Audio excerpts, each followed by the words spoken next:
화둥이 여러분 안녕! 화학 선생님입니다. 여러분들 그 코로나 때문에 수업을 듣지 못하는 친구들을 위해서 선생님이 수업과 똑같이 영상을 찍어서 올리도록 할 거고요. 그리고 나는 수업을 들었지만 이해가 되지 않는 친구들 다시 한번 곱씹으면서 들어도 되고, 아니면은 그냥 심심할 때 들어도 되고, 심심할 때 듣는 일은 아마 없을 것 같지만 아무튼 여러분 할게요. 그러면 보면 먼저 선생님이 그 첫 시간 수업을 하고 나서 느꼈던 게, 여러분들 좀 기초를 한번 받아라는 친구들이 있어서 한번 살펴보려 합니다. 원소랑 이제 원자부터 좀 구분을 할게요. 먼저 학습 목표는 화학원 학습을 위해서 중학교 고등학교 부분에서 선생님이 화학원에 필요한 부분만 요약해가지고 한번 살펴보도록 하겠습니다. 먼저 원소의 정의부터 한번 살펴볼게요. 원소는 물질을 구성하는 기본 성분 그리고 종류를 말하는데요. 이런 정의는 암기할 필요 없고요. 화학 변화로도 두 가지 이상의 다른 물질로 나눌 수 없는 물질을 구성하는 기본 성분이 되는 것을 원소라고 하고, 쭉 밑에까지 설명을 한 다음에 선생님이 이제 그 원소랑 원자를 구별하는 방법 알려드리도록 하겠습니다.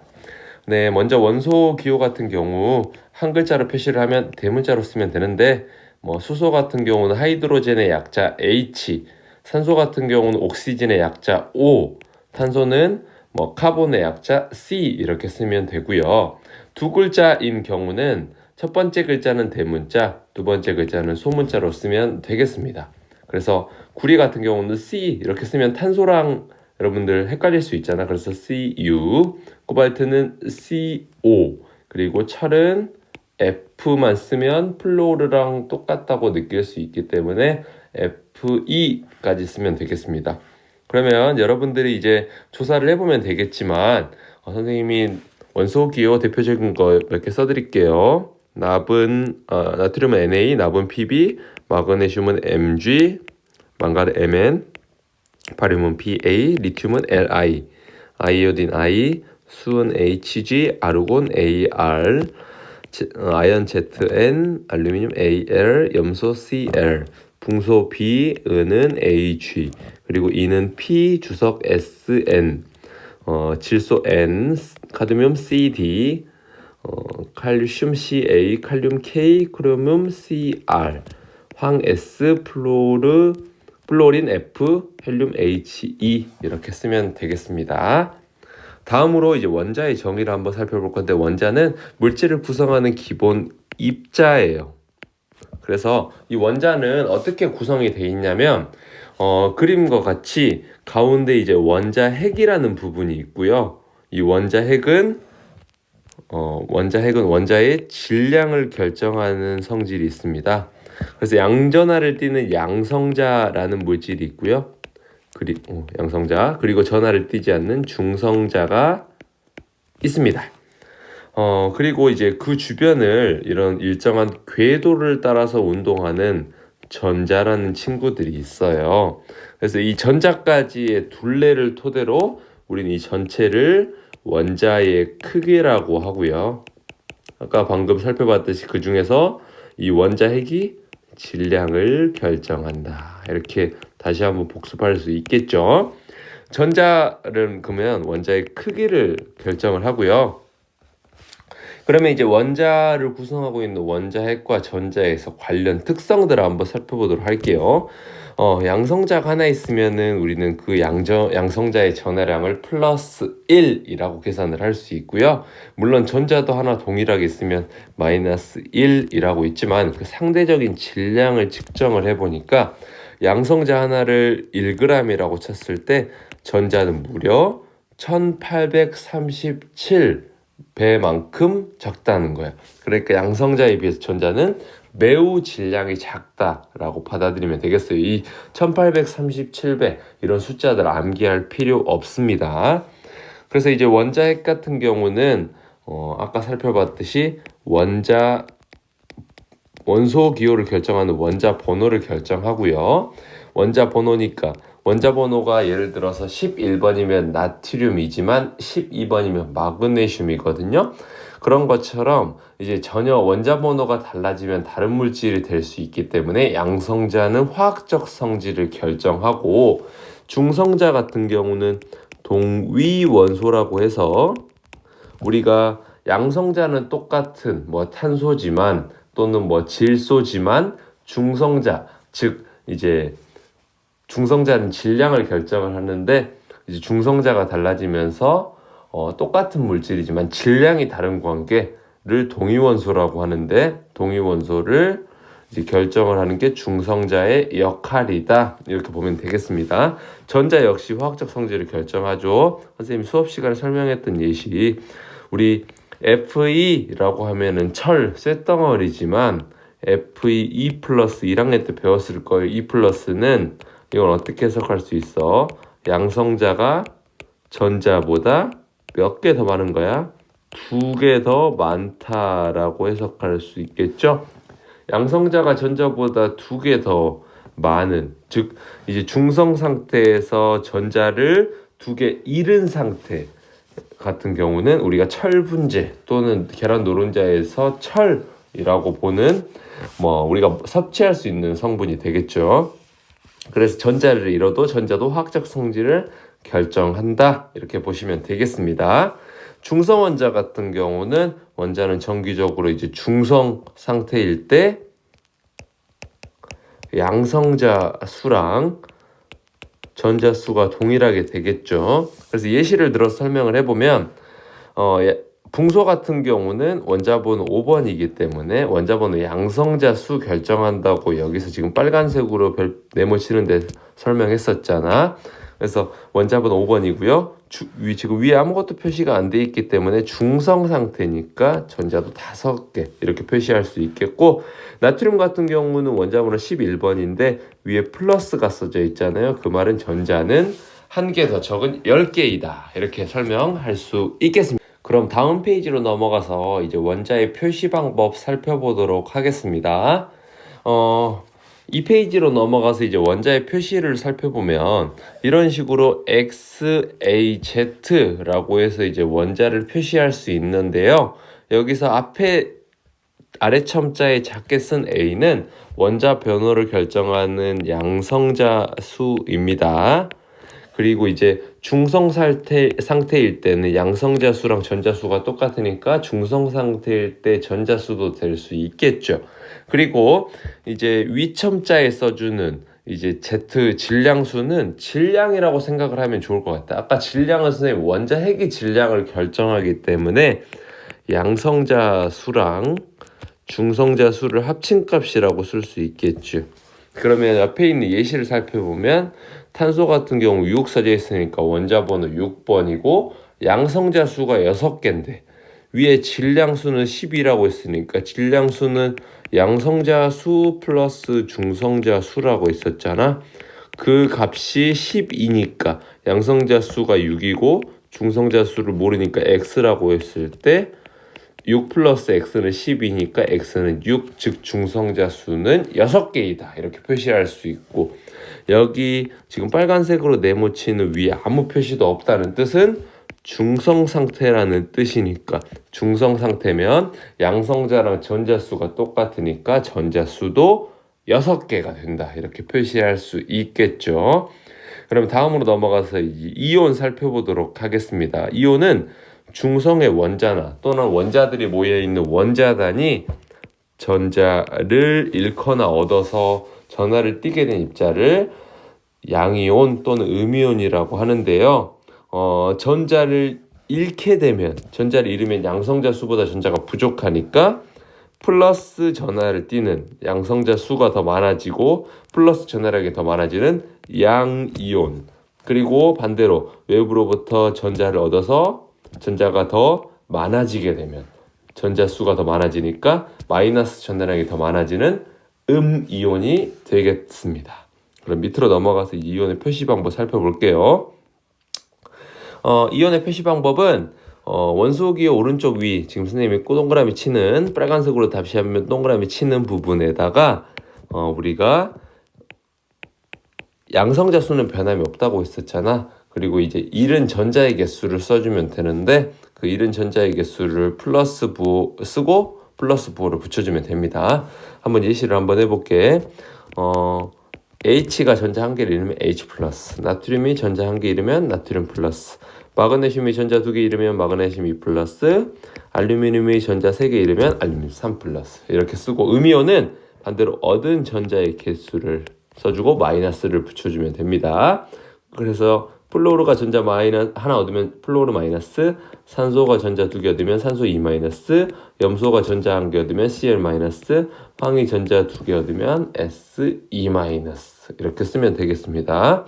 다음으로 이제 이온의 명명법 살펴볼 건데요. 이 이온의 명명법은 절대 시험에 나오지는 않고 여러분들이 뭐 관련 서적을 읽거나 아니면은 이제 뭐 내가 이제 뭐 혹시 그럴 일 없겠지만 시험 문제에서 뭐 화합물 이름으로 나왔을 때 화학식으로 바꿔서 쓸 수 있을 정도로 근데 이것도 외우지 말고 나중에 천천히 이제 문제를 많이 풀다 보면 알게 될 거고요.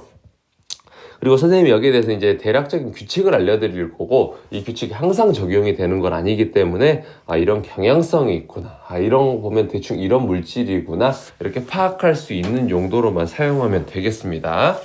참고로 양이온 같은 경우는 원자 이름에다가 그냥 이온을 붙이면 돼요. H 플러스는 수소에다가 이온, 그 다음에 리튬 같은 경우는 리튬 이온, 그리고 구리 이온, 마그네슘 이온, 그리고 은 이온, 그리고 알루미늄 이온, 그리고 이 NH3라는 물질 우리 첫 번째 시간에 배웠었잖아요. 암모니아인데 암모니아 이온을 줄여서 암모늄 이온 이렇게 쓰면 되겠습니다.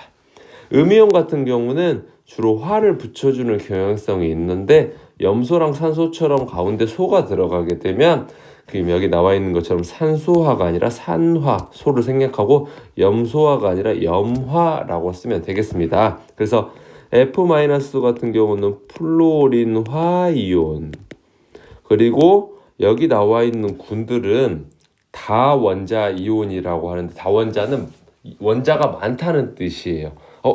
선생님이 생각해 보니까 여러분들 앞에서 아까 원소랑 원자 구별하는 방법 설명 안 해드렸던 것 같은데 그거 이제 우리가 다음 시간 보면은 탄소화합물의 유용성에서 다시 한번 설명할 거니까 거기서 들어도 될 것 같습니다. 그러면 이제 다원자 이온에 대해서 선생님이 이온의 명명법, 다원자 이온이 다이온을 썼네. 다원자 이온에 대해서 명명법을 써볼게요. NO3-는 질산이온이라고 하고요. CO3- 는 탄산이온, 그리고 SO4- 이온은 황산이온, 그리고 CH3CO2-는 아세트산이온, 그리고 OH-는 수산화이온, 그리고 PO4-3- 인산이온이라고 부를 수 있겠습니다. 다음으로 이온결합 물질 살펴보도록 하겠습니다. 이온결합 물질은 주로 양이온과 음이온 사이에서 정전기적 인력에 의해서 결합하는 물질을 이온결합 물질이라고 하고요.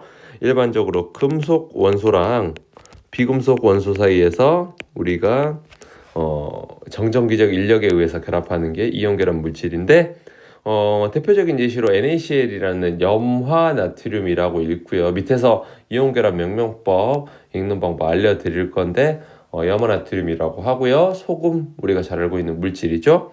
그래서 이 나트륨 같은 경우는 왜 결합을 이렇게 하는지, 왜 전자 한 개를 잃어서 플러스가 되는지 그런 부분들을 3단원 화학 결합에서 알려드릴 거니까 일단은 나트륨이 전자 한 개를 잃으면 나트륨 플러스라고 기재할 수 있구나, 잃은 전자 개수를 플러스로 표시해주고 얻으면은 전자 개수를 쓰고 마이너스를 붙여주면 되겠구나, 이 정도만 아시면 되겠습니다.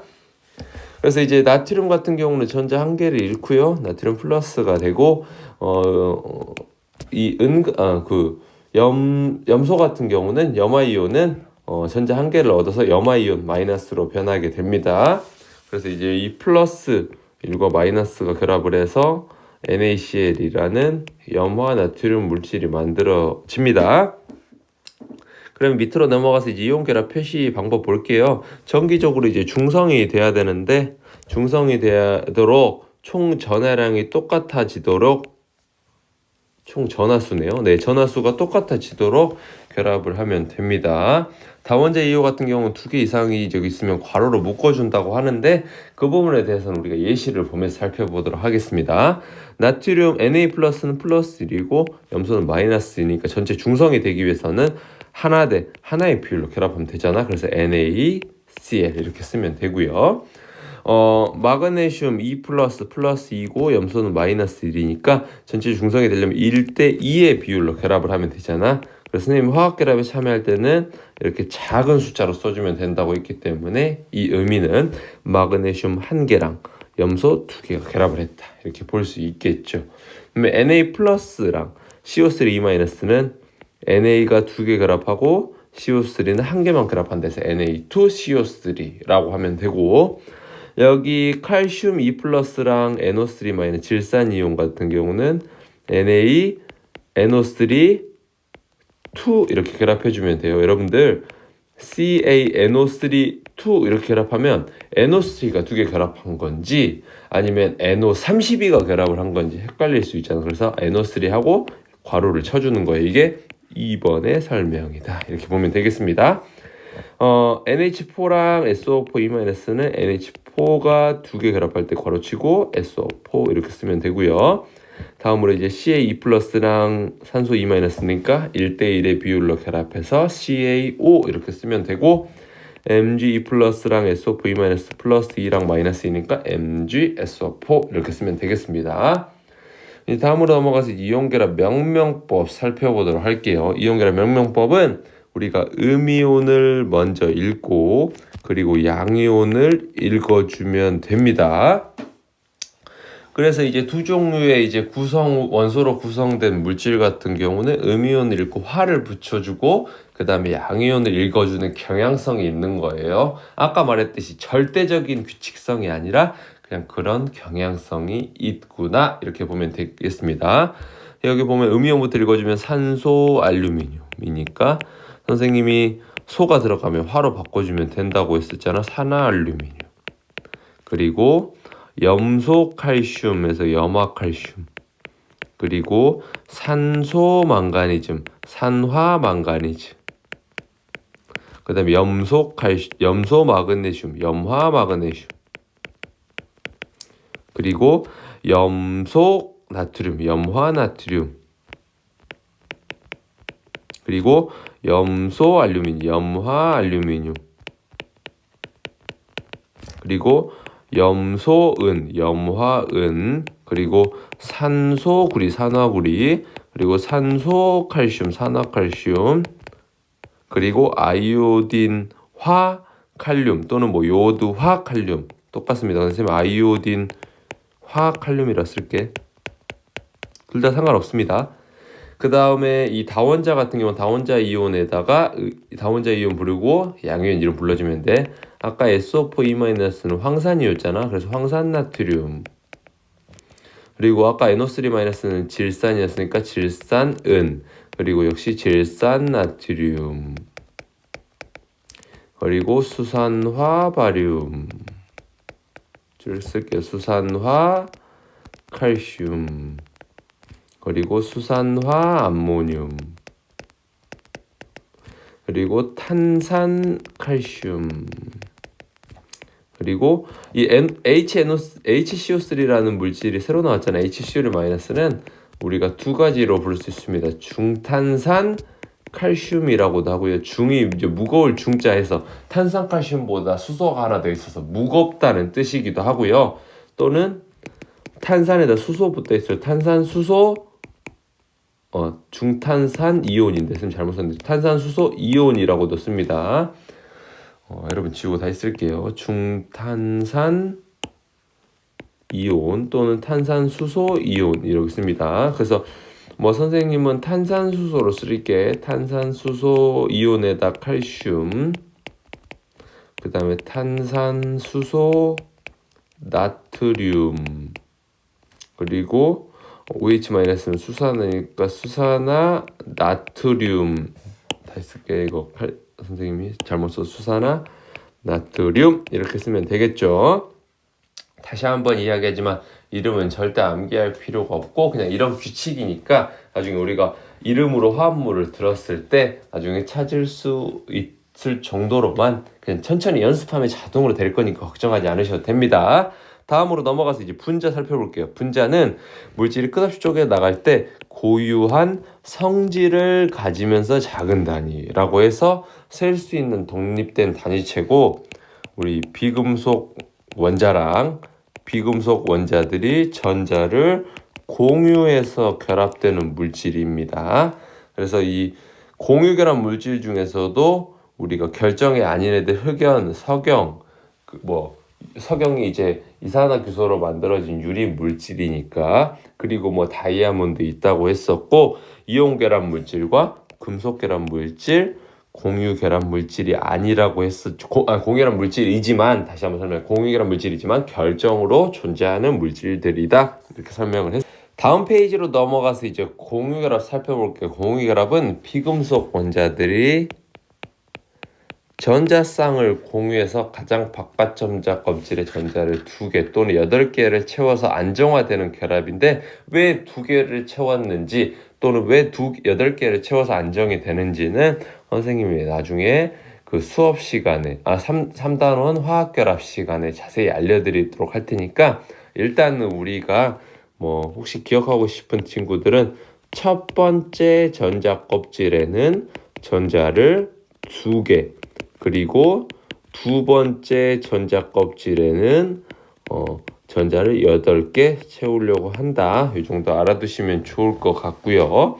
분자를 표시하는 방법 우리 다 배웠었는데 이 화학결합에 참여하는 친구들은 작은 글씨로 그리고 H랑 원소는 원소의 종류, 원소랑 원자 다음 시간에 구별하는 방법 알려드리겠습니다. 그리고 여기 앞에 쓰는 큰 글자는 분자의 개수를 의미한다. 이렇게 보시면 되겠습니다. 이제 오늘의 마지막 부분이네요. 주기율표 살펴보면 주기율표는 가로랑 세로로 구성이 되어 있는데 가로를 읽는 방법을 주기, 세로를 읽는 방법을 족이라고 하는데요. 가로 같은 경우는 전자 껍질이 같은 성질들이 있고요. 세로 족 같은 경우는 원자과 전자는 우리가 가장 바깥 전자 껍질, 선생님 방금 배웠던 전자 껍질에서 가장 바깥 전자 껍질에 있으면서 화학 결합에도 참여하는 전자수. 다시 한번 써볼게요. 가장 바깥 전자 껍질에서 화학 결합에 참여하는 전자수 이렇게 쓰겠습니다. 그래서 다음으로 넘어갈게요. 여러분들 여기 안에 괄호 안에다가는 수소 이런 것처럼 원자 번호를 기재를 했는데 쭉 써볼게요. 여러분들 수소, 헬륨, 리튬 그리고 베릴륨 그리고 붕소, 탄소, 칠수, 산소, 플루오르, 네온. 여러분 좀 지겹죠? 쭉 쓸게요. 마그네슘 여기 넘겨도 됩니다, 여러분들. 그냥 혹시 궁금한 친구들을 위해서 쓰는 거니까요. 선생님 굉장히 친절하지, 여러분들. 아니구나. 여러분들 늘 이야기하지만 칼륨인데 잘못 썼네. 지겹고 힘들지만 선생님 최대한 한번 재밌게 해보려고 노력을 하겠지만 어쩌겠어요. 여러분들 화학 선택했는데 그리고 선생님이 대신 여러분들 선택한 거에 대해서 정말 진짜 최선을 다해가지고 선생님 지금 수업하는데 지금 목 찢어질 것 같거든요. 지금 밤에 퇴근해가지고 야근하고 와가지고 수업을 하는데 지금 목이 찢어질 것 같아. 선생님 진짜 이 목이 아픈 게 내가 코로나 때문에 아픈 건지 수업을 많이 해서 아픈 건지 잘 모르겠어서 맨날 검사를 하거든요. 근데 맨날 음성이 나와. 그것만 이제 수업을 열심히 했기 때문이라고 내 자신을 합리화하면서 이렇게 하루를 마무리하면서 여러분들에게 어떻게 하면 도움이 될지 노력을 하는 거니까 여러분들도 좀 지겹고 재미없겠지만 그래 선생님이 이만큼 노력을 하는데 그냥 불쌍한 마음에 들어준다라고 생각하고 열심히 한번 해보면 선생님이 이제 여러분들 좀 미래에 최대한 좀 대학교 갔는데도 그리고 뭔가 여러분들 공부하는데도 최대한 도움이 많이 되도록 노력을 할 테니까 좀 우리 함께 다 같이 한번 좀 같이 노력하면서 이겨내 보도록 합시다.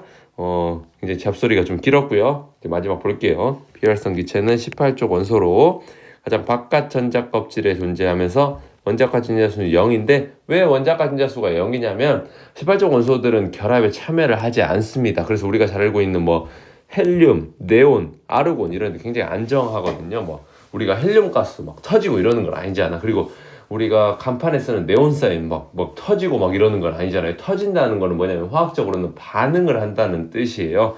그래서 굉장히 반응을 하지 않고 막 오랫동안 반짝반짝하게 빛날 수 있잖아. 그렇기 때문에 매우 안정한 물질이어서 얘들은 결합을 하지 않는다는 뜻인데 화학적으로 매우 안정하다는 뜻이에요. 그래서 이제 옥텟 규칙이라고 보면은 이 옥텟 규칙은 18쪽 원소에 존재하는 비활성 원소들과 똑같이 참여하려는 경향성으로 이 가장 바깥 전자 껍질의 첫 번째 전자 껍질이라면 2개, 두 번째 전자 껍질이라면 8개를 채워서 안정한 전자 배치를 가지려고 하는 경향성을 옥텟 규칙이라고 하는데 여기에 대해서는 3단원 화학 결합에서 자세히 설명해 드리겠습니다.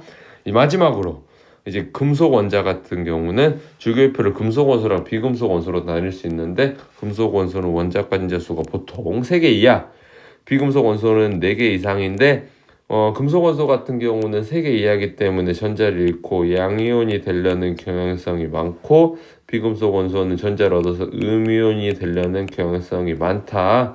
이렇게 보면 되겠습니다. 여러분들 이번 시간도 너무 강의 듣느라 너무 고생 많았고 선생님이 최대한 영상 진짜 시험 범위까지 다 찍어가지고 올리도록 할 테니까 여러분도 그냥 내가 혹시 만약에 공부를 하다 모르는 부분이 있으면 이렇게 들으면 좋겠고요. 선생님이 작년에도 약속했었잖아. 여러분들 책임지고 많이 가르쳐 드리겠다고. 그래서 선생님이 할 수 있는 부분에서 정말 최선을 다해서 해볼 테니까 여러분도 그냥 그런 부분에서 좀 최선을 다해서 한번 열심히 해보면 너무 감사하도록 하겠습니다. 그리고 질문은 언제든지 환영이니까 천천히 찾아와서 질문하시기 바랍니다. 오늘도 너무 고생 많으셨습니다. 파이팅!